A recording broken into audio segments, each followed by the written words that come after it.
Hi friends, welcome to Thanneer Raju YouTube channel. ఈ రోజు అయితే పొలిపాడ్యమి అనమాట. శుక్రవారం రోజు ఇవాళ. ఈ రోజు ఏంటంటే దీపాలు అయితే వదిలిపెట్టాలి. తప్పకుండా 33 దీపాలు అయితే చేసి మనము వదిలిపెట్టాలి. దానికి సంబంధించిన ఫుల్ వీడియో అయితే మీకు డిస్క్రిప్షన్లో ఉంటుంది, చూడండి.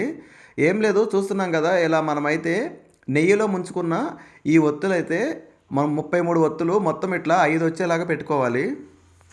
అలాగే వాటికి కొంచెం పసుపు, కుంకుమ, అలాగే అగరబత్తులు, అలాగే ప్రసాదం సేమ్ మనం దేవుడికి ఎలా అయితే చేస్తామో అలా ఈ పూజ అనేది ఇవాళ దీపాలకైతే చేయాలన్నమాట. సేమ్ మనం ప్రసాదం పెట్టి అగరబత్తులు తిప్పి హారతి ఇచ్చేసి సేమ్ అలాగే ఆ తర్వాత అయితే తీసుకొని మనం మంచిగా దండం పెట్టుకొని నేలల్లో అయితే వదిలిపెట్టాలి. తప్పకుండా కార్తీక మాసం వ్రతం ఆచరించిన వారు తప్పకుండా అయితే చేయాలన్నమాట. ఇలా చేసినప్పుడే వాళ్ళకి ఆ పుణ్యఫలం అనేది అయితే వచ్చిద్ది అనమాట.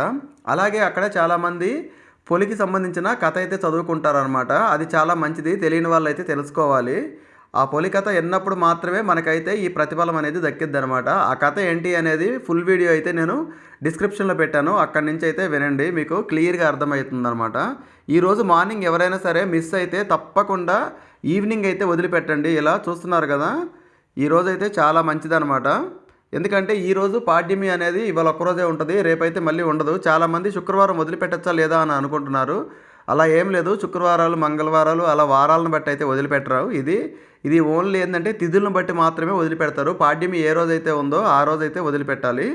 కాబట్టి చూస్తున్నారు కదా మీరు, ఇలా టెంపుల్ దగ్గరికైనా వెళ్ళి వదిలిపెట్టచ్చు, లేదంటే ఇంటి దగ్గర ఒక టబ్బు ఉంటే ఆ టబ్లో నీళ్ళు పోసి తులసి చెట్టు దగ్గర పెట్టి అక్కడైనా కూడా మీరు వదిలిపెట్టచ్చు అనమాట.